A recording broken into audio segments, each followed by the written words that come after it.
Hello everyone, welcome to my YouTube channel. I, Professor Prashant Bua, Dr. Subhash Technical Campus, Junagadh.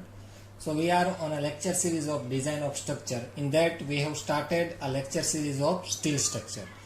So in previous lecture we have started a design of tension member. In that we have to discuss the caudal provision used in a tension member, what is the effect of shear leg and lug angle, what are the caudal provision are used to analyze this tension member, and what are the design steps to use in solve the example of tension member.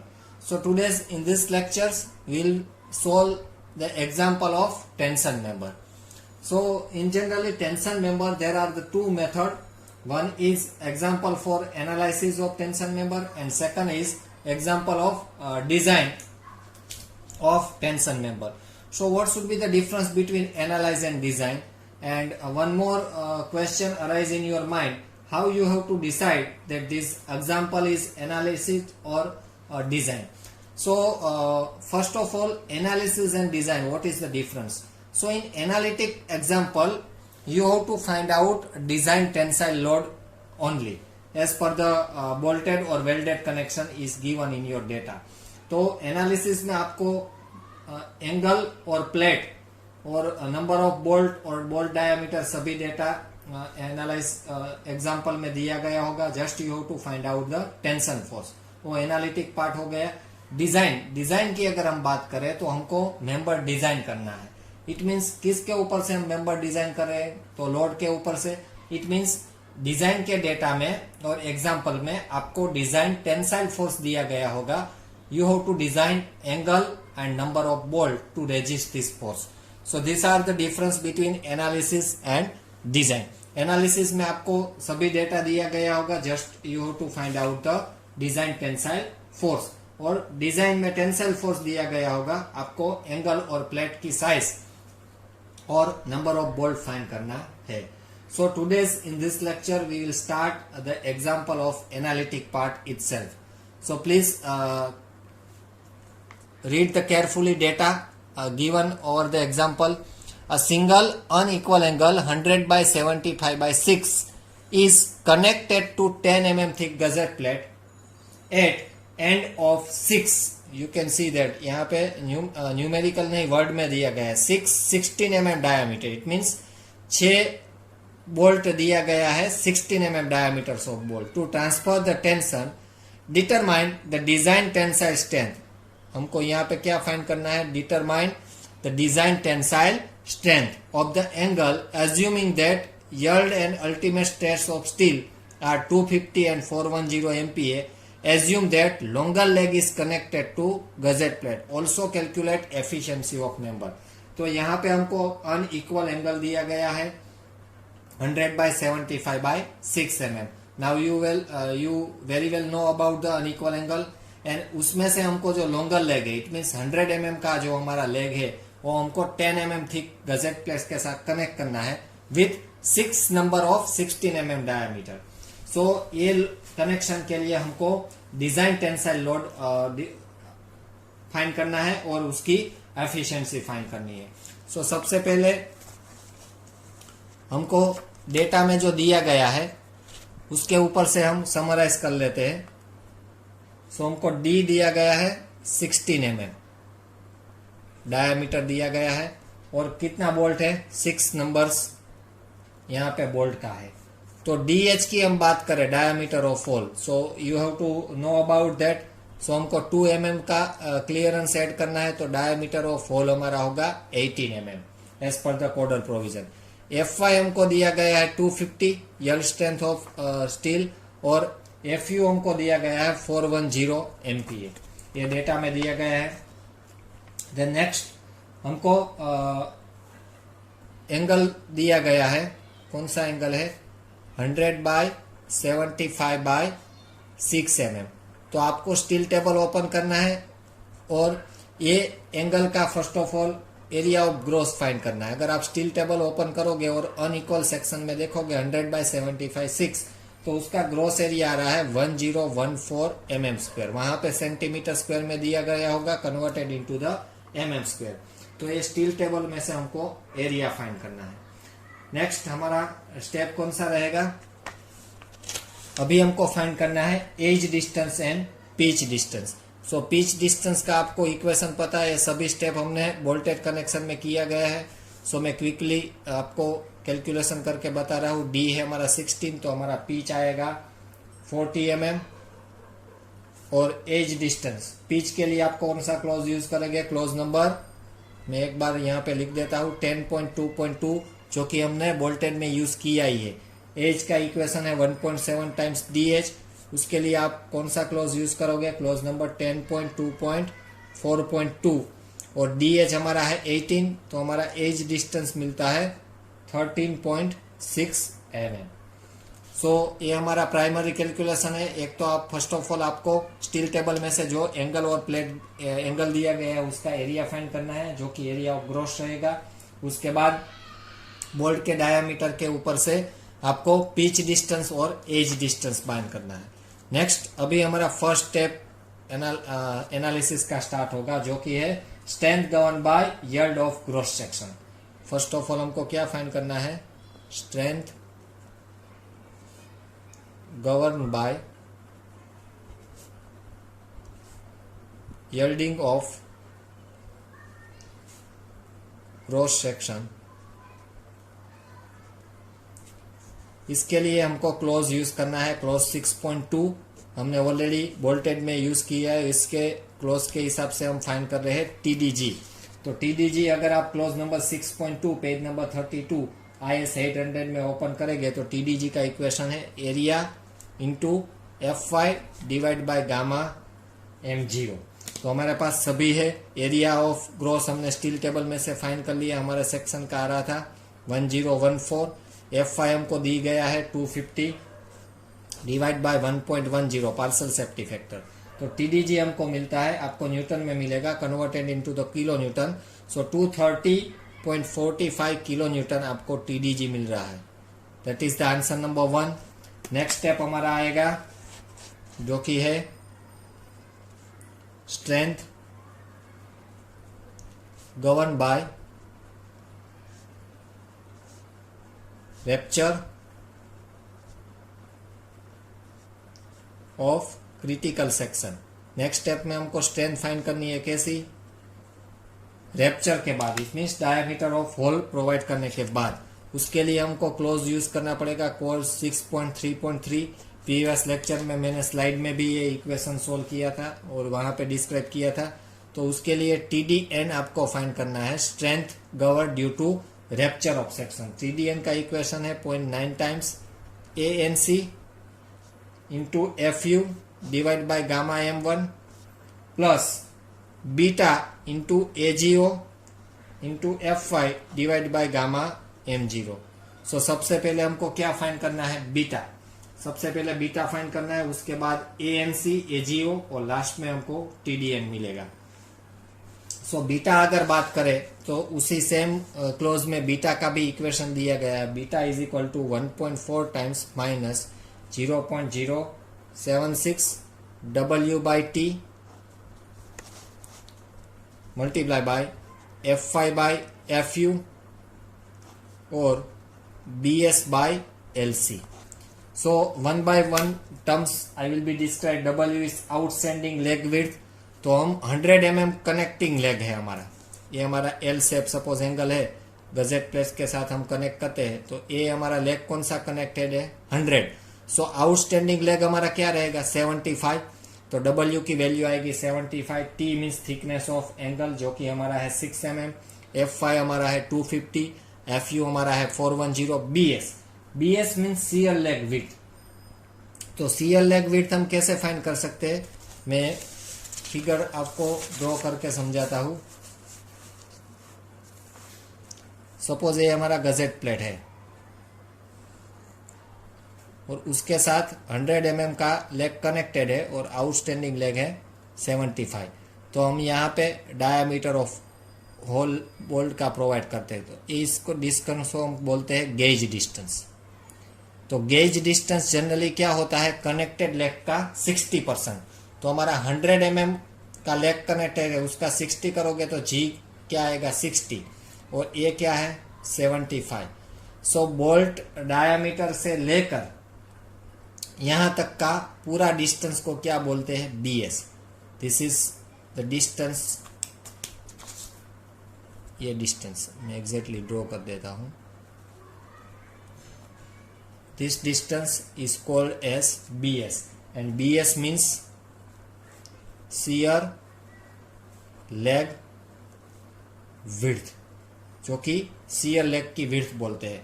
तो हमारे case में हमारा G है, gauge distance है, वो connected leg का 60% generally हम रहते हैं। तो हमारा G आएगा 60 और हमारा आउटस्टैंडिंग लेग है 75। तो ये कंटिन्यू ले रहे, इस मीन्स एक हमको थिकनेस यहाँ पे है वो डिडक्ट करनी पड़ेगी। जो थिकनेस हम डिडक्ट करते हैं 6, तो हमको BS मिलता है हमारे केस में 129। ये BS के लिए आप फिगर ड्रॉ कर लेना और अच्छे से याद रखना BS शियर लेग विड्थ कैसे फाइंड करना है। नेक्स्ट जो हमारा टर्म्स है LC। LC को बोलते हैं लेंथ ऑफ कनेक्शन। और सिंपली अगर अभी LC को डिफाइन करना है तो उसको बोलते हैं centre to centre distance between one outer bolt to the direction of load. So LC आपको फाइंड करना है। तो हमारे केस में कितना बोल्ट दिया गया है 6 बोल्ट दिया गया है। तो हमको कहां से काउंट करना है outer of most of bolt से लेकर यहां तक का डिस्टेंस। तो ये सभी इसको बोलते हैं हम LC। यहां से लेकर यहां तक का डिस्टेंस को बोलते हैं LC। तो ये सभी डिस्टेंस को क्या बोलते हैं हम पिच डिस्टेंस। ऑलरेडी P हमने फाइंड किया, तो 6 बोल्ट है तो कितना पिच डिस्टेंस होगा 5। तो अगर हमको LC फाइंड करना है तो 5 मल्टीप्लाई बाय 40 हमारा है पिच डिस्टेंस। तो हमको LC कितना मिलेगा 200 mm। Now all the terms of beta we have calculate, so now we find out beta. So आपको पहले BS और LC फाइंड करना है। सो नाउ बीटा के लिए 1.4 माइनस 0.076 जो कि हमारा इक्वेशन में है। आउटस्टैंडिंग लेग विड्थ है हमारी 75, थिकनेस 6 है। FY हमारा है 250, FU हमारा है 410 और BS हमारा आया 129 और LC आया हमारा 200। आप ये इक्वेशन सोल्व करोगे तो बीटा की वैल्यू आएगी 1.2026। Beta should be always greater than 0.7। ये आपको याद रखना है। अगर आपका आंसर 0.7 से कम आ रहा है so please check with your calculation, either you have to done mistake in BS और LC। और एक कॉमन मिस्टेक जो आपकी हो सकती है वो यहाँ पे हो सकती है 410 डिवाइड बाई 250 नहीं करना है, FY डिवाइड बाई FU है। सो गलती से यहाँ पे मिस्टेक नहीं होना चाहिए, otherwise your answer should be less than 0.7 and it not should be allowable. Now TDN के लिए अभी हमारा 2 अननोन वैल्यू है, वन है ANC और दूसरी है AGO। ANC को बोलते हैं net connected area, net area of connected leg. तो कनेक्टेड लेग का हमको नेक एरिया फाइंड करना है। तो कनेक्टेड लेग हमारा कौन सा है 100 mm। तो ऐसा एंगल है हमारा। सो कनेक्टेड लेग का एरिया फाइंड करना है तो यहाँ सेंटर तक मेरे को जाना पड़ेगा। तो 100 में से क्या बात करना पड़ेगा थिकनेस बाय 2। इसकी थिकनेस जो है वो हाफ बात करनी पड़ेगी सेंटर लेने के लिए। और उसमें से हम कनेक्टेड लेग में डायामीटर ऑफ होल प्रोवाइड कर सकते हैं। तो कितना डायामीटर ऑफ होल है 18। ये हमारा लेंथ हो गया multiply by T। So this is our B width और T हमारी है 6 mm। So B multiply by T हमको क्या मिलेगा area. So 100 minus 6/2 minus 8 multiply by 6 करोगे तो आपको ANC मिलेगा 474 mm²।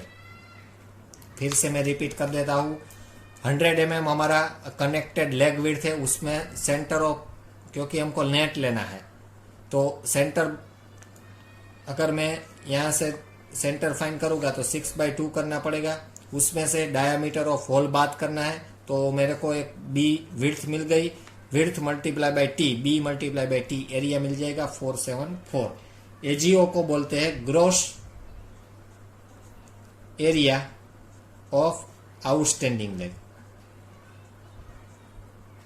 तो उसमें क्यों ग्रॉस एरिया लेना है, क्योंकि आउटस्टैंडिंग लेग में जनरली बोल्ट होल हम प्रोवाइड नहीं कर सकते, इसलिए उसका ग्रॉस ही लेना है।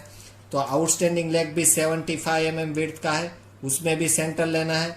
तो 75 में से मैं हाफ थिकनेस डिडक्ट करता हूँ, तो मेरे को b मिल गया मल्टीप्लाई बाय 6 जो कि हमारा है t। तो यहाँ पे भी हमने b मल्टीप्लाई बाय t करना है, तो हमको AGO मिल जाएगा। तो हमारा केस में AGO मिलता है 432 mm²। So now all the terms we can find out related to TDN. So now we find out TDN जो कि हमारा आंसर नंबर 2 है। TDN का इक्वेशन है 0.9 times ANC into FU divide by gamma M1 plus beta into AGO into FY divide by gamma M0। सो यहाँ पे मैं सभी टर्म्स ले, ANC हमने फाइंड किया 474, FU हमारा है 410 डिवाइड बाय 1.25 जो कि हमारा है गामा M1 प्लस बीटा की वैल्यू है 1.26, AGO हमारा रहा है 432, FY हमारा है 250 डिवाइड बाय 1.10 जो कि हमारा है गामा M0। यहाँ पे मिस्टेक नहीं हो, यहाँ पे गामा M1 है और यहाँ पे गामा M0 है, दोनों की वैल्यू डिफरेंस आएगी as per the codal provision. अगर आप ये सोल्व करोगे तो फर्स्ट टर्म का आंसर मिलेगा आपको 139,924.8 न्यूटन में मिलेगा और सेकंड का मिलेगा 100,734.54। दोनों के मिलाकर आपको न्यूटन में मिलेगा converted into the kilo Newton. So 240.66 kilo Newton इसको आंसर मिलेगा। वो हमारा क्या है, TDN answer number 2, strength govern by rupture of critical section. तो फर्स्ट स्टेप में हम लोग strength govern bye yielding of gross section find करना है। नेक्स्ट स्टेप में हम लोग फाइंड करना है strength govern by rupture of critical section. अभी थर्ड स्ट्रेंथ और फाइंड करनी है, उसका नाम क्या है, strength govern by block shear. So अभी हम थर्ड स्टेप करेंगे, स्टेप नंबर 3 और third strength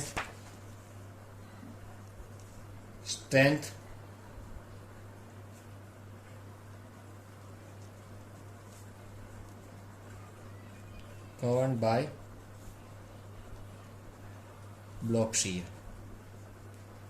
So you very well know about the block shear test, already हमने काफी बार चेक कर लिए। उसके लिए आपको क्लोज यूज करना है 6.4। तो उसके लिए दो वैल्यू फाइंड करनी है, TDB1 एंड TDB2। उसके पहले हमको 4 वैल्यू चाहिए, कौन सी, AVG, AVN, ATG और ATN। ये दोनों वैल्यू लोड के पैरेलल हमको मिलेगी, ये दो वैल्यू लोड के परपेंडिकुलर। सो मैं फिर से यहाँ पे रिपीट कर देता हूँ। 6 बोल्ट हमारा है, फर्स्ट बोल्ट से लेकर लास्ट बोल्ट तक सेंटर से हमको ऊपर की तरफ जाना है ये बोल्ट से। तो ये पैरेलल टू द फोर्स हमको 2 मिलेगी AVG और AVN, और इसके परपेंडिकुलर हमको 2 वैल्यू मिलेगी ATG और ATN। सो AVG के लिए क्या लेंथ रहेगी, 5 मल्टीप्लाई बाय 40, 5 हमारा पिच डिस्टेंस प्लस हमारा जो एक एज डिस्टेंस है, एज डिस्टेंस भी मैं सेम ले लेता हूँ, यहाँ पे 40, 13.60 आया था, 40 में ले लेता हूँ, 30 भी आप ले सकते हो। तो ये मेरा B हो गया मल्टीप्लाई बाय 6, तो एरिया मिल जाएगा 1440 mm²। रेडी। प्लेट का एज से लेकर लास्ट बोल्ट तक सेंटर के जाना है, तो प्लेट की एज के लिए एक एज डिस्टेंस और 6 बोल्ट है इसलिए 5 pitch distance multiply by thickness. ये मेरा AVG हो गया ग्रॉस एरिया। तो मैं ग्रॉस एरिया में से क्या डिडक्ट करूंगा, gross area as it is रखता हूं मैं, उसमें से मेरे को डायमीटर ऑफ बॉल बाइंड करना। तो पहले से लेसे लास्ट बोल्ट का सेंटर, तो 5.5 बोल्ट आएगा। कितना डायमीटर ऑफ होल का, तो के 18 डायमीटर ऑफ होल का, क्योंकि 6 बोल्ट है, लास्ट बोल्ट से हमको ऊपर जाना है। सो ये मैं डिडक्ट करूंगा एरिया ऑफ ग्रॉस का जो B मिलेगा, तो मेरे को नेट B मिलेगा मल्टीप्लाई बाय थिकनेस। अगर आप ये सोल्व करोगे तो उसका आंसर आएगा 846 mm²। Now parallel to the force हमने 2 वैल्यू फाइंड कर ली, अभी हमको परपेंडिकुलर टू द फोर्स जाना है। तो आप देखोगे G हमारा आ रहा था 16, तो टोटल हमारा कनेक्टिंग लेग कितना है 100। सो रिमेनिंग डिस्टेंस कितना रहेगा 40। सो 40 मल्टीप्लाई बाय 6 वो हमको मिलेगा area of TDG tension in gross. So वो मिलेगा 240 mm²। 40 में से मैं हाफ डायमीटर डिडक्ट करूंगा 18 का, तो नेट बी मिलेगी मल्टीप्लाई बाय 6 तो मिलेगा 80 एन, उसका आंसर आया 186 mm²। So I hope you have to now easily capable this और फॉल वैल्यू हमने काफी बार रिपीट किया है, block shear strength and it's very important. So 4 value find कर ली है। Now you have to find out TDB1 and TDB2। So हमको क्लोज 6.4 अगर आप ओपन करोगे तो TDB1 और TDB2 का इक्वेशन है, सभी वैल्यू हमने फाइंड कर ली है। तो अगर आप TDB1 सोल्व करोगे तो उसका आंसर आएगा 243.86 किलो न्यूटन, आपको न्यूटन में मिलेगा converted into the kilo Newton. और TDB2 आप सोल्व करोगे तो उसका आंसर आएगा 198.73 किलो न्यूटन। सो इसमें से जो कम है उसको हम बोलते हैं TDB। तो हमारे केस में कौन सी वैल्यू कम है? 198। तो हमारा TDB क्या रहेगा, जो कि हमारी थर्ड स्ट्रेंथ है 190.73 किलो न्यूटन, जो कि हमारा है answer number 3। Now thus the design tensile strength of this angle is smaller of design tensile strength को हम क्या बोलते हैं? TD is a smaller of, जो कि हमको डिटर्मिनेट करना है, smaller of TDG, TDN and TDB। It means जब भी आपको एनालिसिस का एग्जाम्पल दिया गया है तब आपको 3 स्ट्रेंथ फाइंड करनी है, TDG, TDN एंड TDB, जो कि हमने यहाँ पे फाइंड कर ली है। तीनों में से जो स्मॉलर वैल्यू है उसको हम क्या बोलेंगे? TD। तो हमारे केस में TDG की वैल्यू हमको कितनी मिल रही थी फर्स्ट स्टेप में? I think 230.45 kilo Newton. और TDN हमको मिला 240.66 किलो न्यूटन और TDB मिला 198.73। सो हमारा TD जो कि डिजाइन टेंशन है वो मिलेगा 198.73, जो कि हमारा ब्लॉक शियर का कम है तीनों में से। तो ये हमारा TDN हो गया। फाइनल एनालिसिस में आपको TDN फाइंड करना है। अभी आपको एफिशिएंसी भी फाइंड करनी है। तो ऑलरेडी हमने TDG तो फाइंड किया था, 230 आ रहा था। तो हमारा एफिशिएंसी का इक्वेशन क्या है? TD divide by TDG multiply by 100। सो हमने TDB फाइंड किया था, कितना आ रहा था? 198.73, तीनों में से जो कम। और TDG हमारा फर्स्ट वैल्यू 230.44। जब ये एरिया ग्रॉस है विदाउट डायमीटर ऑफ होल तब उसकी स्ट्रेंथ आ रही थी 230.44। जब उसमें हम डायमीटर ऑफ होल प्रोवाइड करते हैं तो कितना टेंसाइल फोर्स रह रहा था? 198.73।